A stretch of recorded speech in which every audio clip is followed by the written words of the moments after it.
Hey everyone, and welcome to This Explainer. Today, we're unpacking a psychological survival guide that is specifically designed for new entrepreneurs. Look, if the mere thought of starting from scratch leaves you feeling completely paralyzed, you are in the exact right place. We're drawing straight from Jonathan Reed's incredibly practical book, Start a Business from Zero, Build Skills, Change Behavior, Create Stability. We're going to help you shift your mindset from passive overthinking to active building. We'll be digging into specific tools to fight off procrastination, handle those really difficult emotions, and ultimately step confidently into your new identity as a true builder. Okay, let's take a quick look at our roadmap for today. We're covering the psychology of building, escaping mental traps, riding the emotional wave, the small step strategy, and finally, your daily reset routine. Let's just dive right in. All right, Module 1, the psychology of building and how we navigate our internal struggles. Listen to this. You don't build a business by feeling ready. You build it by acting while you're not. This is the core premise of Reed's entire philosophy. It's just so crucial to understand right off the bat that building a business is just as much a psychological process as it is a practical one. You know, most people don't actually fail because they lack good ideas or the right tools. They struggle because of what happens internally. Our brains just naturally love to sabotage us with hesitation and self-doubt. The goal isn't to sit around waiting for perfect conditions, because let's be real, perfection is a complete illusion. The goal is to take continuous action, even when you don't feel 100% ready. It actually all starts with a really simple shift in identity. Just notice the difference between these two phrases. Saying, I'm trying to start something, kind of gives you an out, right? It creates hesitation. It's a very passive stance. But when you state firmly, I am building something, boom, it creates immediate responsibility and action. It shifts you from being a passive thinker to an active creator. And that transforms doubtful, negative thoughts into the kind of actions that build real, lasting confidence. I want you to actively participate with me for a second and just fill in this blank for yourself. I am someone who. What? Psychology tells us that identity-based behavior is so much more stable than motivation-based behavior. Motivation completely fades when you're tired, but your identity, that remains. So declare exactly who you are right now. Moving on to Module 2, Escaping Common Mental Traps. Let's look at some highly predictable patterns. The things that hold you back, they aren't personal flaws. Honestly, they're just super predictable psychological patterns. And because they're predictable, it means we can totally dismantle them. The very first trap is perfectionism, which is really just the avoidance of uncertainty disguised as having high standards. You tell yourself, oh, it's not ready yet. But to combat this all-or-nothing thinking, you need an action-oriented reframe.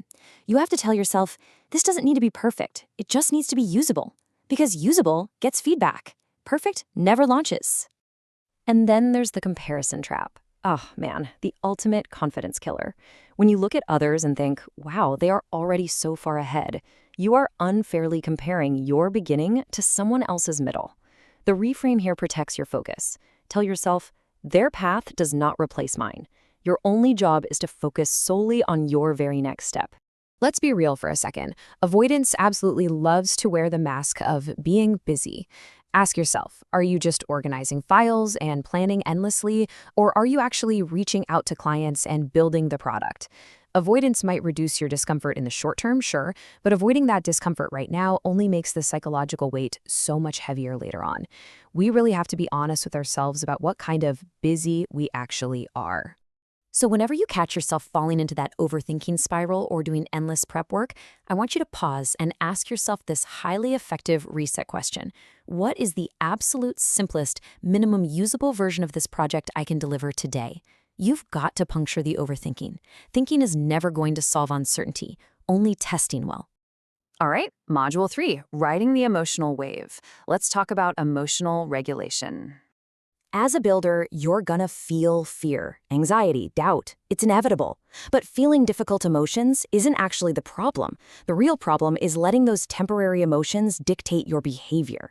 Jonathan Reed uses this brilliant, simple metaphor to describe dealing with this, the wave metaphor. Emotions are exactly like ocean waves. They naturally rise, they hit a peak, and inevitably, they fall. Building resilience isn't about fighting the ocean or trying to magically eliminate the waves. It's simply about learning how to outlast the peak. So here's how you actually turn that metaphor into a practical emotional regulation tool. Step 1, you feel the emotion rising. Step 2 is the peak. And guys, this is where the magic happens. You enforce a strict 10-minute wait rule before you react or abandon your work. In those 10 minutes, the emotion naturally begins step 3, which is the fall. And while you're waiting out that peak, try this proven cognitive behavioral therapy or CBT trick. Instead of vaguely thinking, ugh, I feel bad, force yourself to label the specific emotion. Say, I feel uncertain or I feel hesitant. Specifically labeling a negative emotion instantly reduces its intensity. It transforms this vague, paralyzing feeling into a concrete state of mind that you can actually manage, which completely clears the path to action. Okay, Module 4, the small step strategy, basically your anti-avoidance system. This strategy is specifically designed to help you create long-term consistency and tackle massive, overwhelming projects by totally dismantling procrastination. To really get this, let's talk about a fictional creator we'll call Alex. Alex wakes up and puts start business on his to-do list. Now, that is a terrifying, unclear, emotionally loaded task. So naturally, what does he do? He avoids it. But instead, Alex learns to use this 3-step anti-avoidance system. He identifies the scary task, he breaks it down, and he finds the absolute smallest version of it. So instead of start business, his task becomes write one message. Suddenly, the paralysis is completely gone. I want to share this striking metaphor because it perfectly captures what we call the next step only principle. A path in the dark is visible only one step ahead. You do not need a comprehensive, perfect 10-year business plan illuminated by giant floodlights. You just need to see the very next step right in front of you. That is completely sufficient to keep moving forward. The big takeaway here is that relying on these massive, intense bursts of energy, it just fails in the long run. Habits form through steady repetition. Think of your motivation as a battery. It isn't charged by sitting around waiting to feel inspired. It is charged by movement. Action always precedes and creates motivation, not the other way around. Continuous, imperfect action really is the secret sauce. All right, I'm challenging you to apply Alex's strategy right now, in this exact moment. What is the specific task you are actively avoiding today? Write it down in your mind. Now shrink it. What is the absolute smallest, easiest version of that task that you could realistically do in the next 5 minutes? Bam, that's your new target. Which brings us to our 5th and final module, your daily reset routine for when things inevitably feel hard. Look, when you're building from zero, the daily grind is going to feel hard sometimes. Difficulty just means you are doing something new.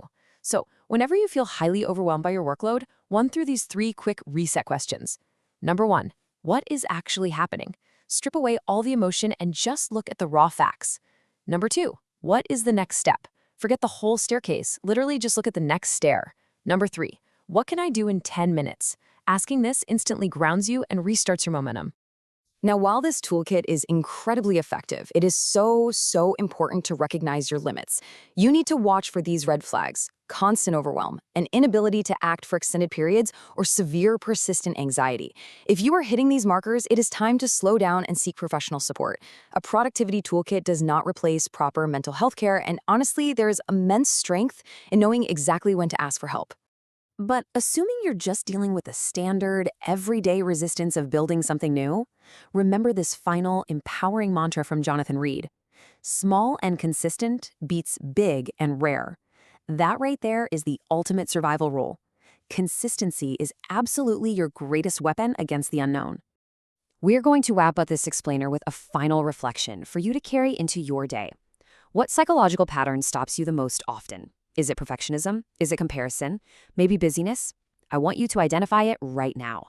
And more importantly, what will you do differently the very next time it surfaces? Remember, you don't build by feeling ready. You build by acting while you are not. Step confidently into your identity as a builder and start taking those small steps today.